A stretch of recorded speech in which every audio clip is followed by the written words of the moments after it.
The ironic show clips में आपका स्वागत है। कम टाइम में ज़्यादा सीखना है तो तुरंत सब्सक्राइब कर लें। जब ये कारगिल वॉर के बारे में पता चला तो उस टाइम आप कहाँ पे पोस्टेड थे?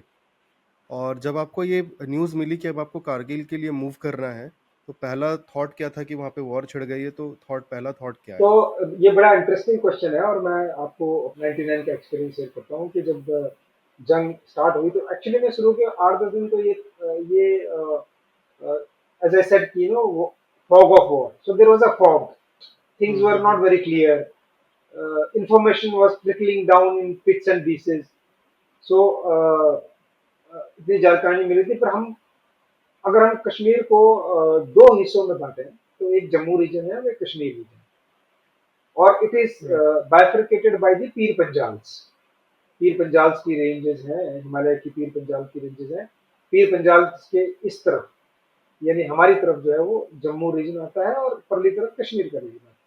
तो जब 99 में ये सब शुरुआत हुई तो उस टाइम में पीर पंजाल के जम्मू वाले इलाके में था, पुंछ करके एक एलओसी के ऊपर इलाका है, बड़ा मशहूर एरिया है, हुँ। वहां पर हम लोग थे। और वहां पर हम लोग डिप्लॉयड हो गए क्योंकि ये था कि अब अगर वहां पर शुरू हो गई है तो कहीं भी शुरू हो सकती है। तो हम जिस इलाके में थे उस इलाके के आसपास ही हमारी इनिशियल डिप्लॉयमेंट होगी।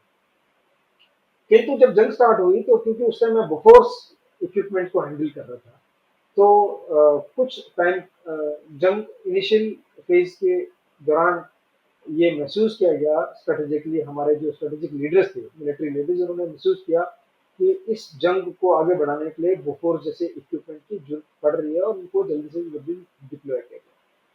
तो एक दिन की बात है कि लगभग दोपहर को मेरे को ये खबर दी गई हाई कमांडर द्वारा कि आपको वॉर जोन में मूव करना है। तो वॉर जोन का मतलब मैं समझ गया कि कहाँ मूव करना है। तो उस टाइम मैं और मेरी हुँ, टीम हम हुँ। लोग जो है डिप्लॉयमेंट होके, और हमारे वहां पर जैसे फौज का लंगर होता है तो लंगर में खाना बना हुआ था, लंच बना हुआ था और लंच की तैयारी चल रही थी। तो और मेरे को ऑर्डर ये भी मिला कि आपको अगर मूव करना है तो आपके पास टाइम बहुत ही लिमिटेड है, आपको शाम तक अपना पूरा इक्विपमेंट और एम्यूनिशन लेके आपको लोड करके मूव करना पड़ेगा।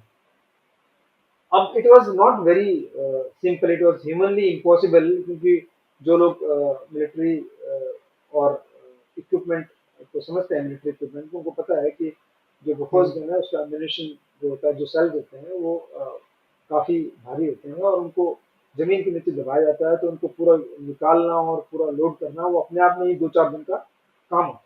तो वो ज़मीन के नीचे दबा हुआ रहता है। ऑब्वियस सी बात है कि उसको आपको सेफ रखना पड़ता है। So there are ammunition okay. pits which are dug and the ammunition is inside those pits.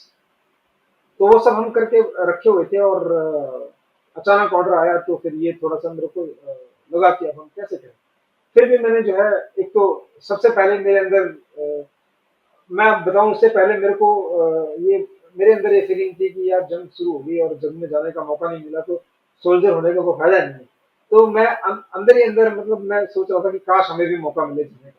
और वो जब टाइम आया तो मतलब मैं आपको एक्सप्लेन नहीं कर सकता कि मतलब मेरे शरीर के अंदर और मेरे मन के अंदर क्या भावना आई। मैंने फटाफट अपनी टीम को इकट्ठा किया जो लंच करने की तैयारी कर रहे थे, तो मैंने उनसे साफ साफ पूछा कि भाई हम तुम में से कारगिल कितने लोग जाना चाहते हैं।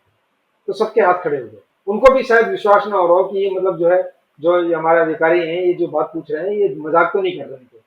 तो उनके सबके हाथ खड़े हो गए। तो उनके हाथ खड़े हो गए तो मैंने उनको बोला देखिए अगर कारगिल जाना है तो हमारे पास लंच करने का टाइम है, तो हम लंच नहीं कर सकते हैं। हमको हमारे पास टाइम है शाम के 6 बजे तक का, 6 बजे तक पूरी लोडिंग करके हमको मूव करना है।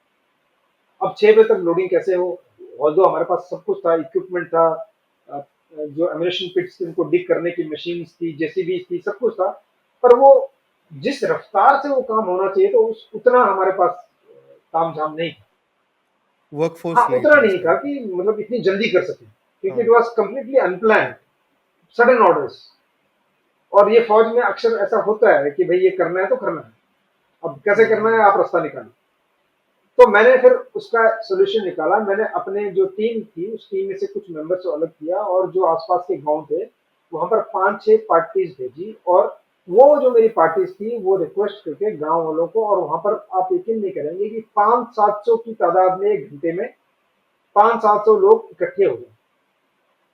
उन लोगों को वॉव! सबसे पहले हमने जो हमारा लंच बना हुआ था और जो हमारा राशन वगैरह था वो सब हमने उनको दिया और उनको हमने खाना-वाना खिलाया और फिर उन लोगों ने जी-जान लगाकर इतनी मेहनत की, हमारा इतना साथ दिया, ये सारे पुंछ के आस-पास के जो 10-12 गाँव थे, उनके लोग थे, कि हम शाम को जो हमको हुक्म मिला था कि आपको इतने बजे तक, आपको लास्ट लाइन तक मूव के लिए रेडी होना है, तो हमारा पूरा कॉन्वे उस टाइम तक, उससे भी बल्कि आधा घंटा पहले ही हम पूरा सब कुछ, पूरा कॉन्वे 30 गाड़ियां, इतना एम्यूनिशन, इतनी भारी भारी गन्स लेके हम रेडी हो चुके थे। और जो मेरे कमांडर थे उस टाइम, जब वो आए वहां पर इंस्पेक्शन करने के लिए और मुझे सी ऑफ करने के लिए, तो वो भी देख के हैरान हो गए। वो मेरे से पूछे, उन्होंने मेरे से पूछा कि भाई ये बता, तुमने इतनी जल्दी कर कैसे लिया? मैं तो बस, अब फौज में आपको पता है जब करना है तो करना है, हो गया वो काम तो सारा।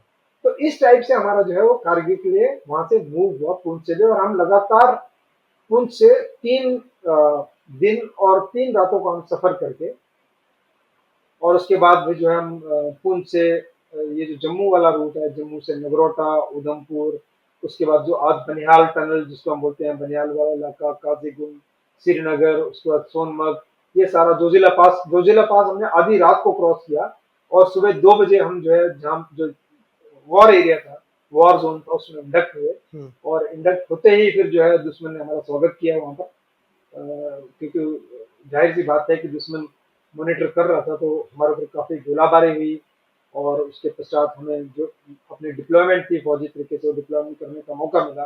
और उसके बाद फिर हम जितना टाइम वहां रहे, लगभग 3 एक महीने, और जो जंग का टाइम था 2 महीने, तो उसके बाद हमने दुश्मन को सांस लेने की फुर्सत नहीं दी, क्योंकि जाहिर सी बात है हम जिस काम के लिए वहां पर आए थे, तो हमें वो काम हुँ। करने का मौका मिला। और एक सोल्जर के लिए, मैं ये कहूँगा, एक सिपाही के लिए, अगर अपनी ज़िंदगी में आप ऐसी सिचुएशन में आते हो कि आप दुश्मन के साथ जंग लड़ रहे हो, तो मेरे ख्याल से आपने अपने ज़िंदगी का सबसे बड़ा कर्तव्य पूरा कर दिया है। जो आपके सर के ऊपर या आपके मैं कहूँगा कंधे के ऊपर देश का जो एक आप वज़न लेके चल रहे हो, उस वज़न को आपने, मैं पूरा तो नहीं कह सकते, पूरा हम कभी नहीं कर सकते, देश का इतना बड़ा हमारे ऊपर आभार रहता है, पर हमने उसको हल्का किया और हमने वहां पर दुश्मन को दिखाया कि भारत सेना की ताकत क्या है और भारत सेना का जज्बा। तो ये मेरा मूव था कारगिल में। अगर आपको ये क्लिप अच्छा लगा, तो इस चैनल के बाकी क्लिप्स को भी ज़रूर देखें और सीखते रहें।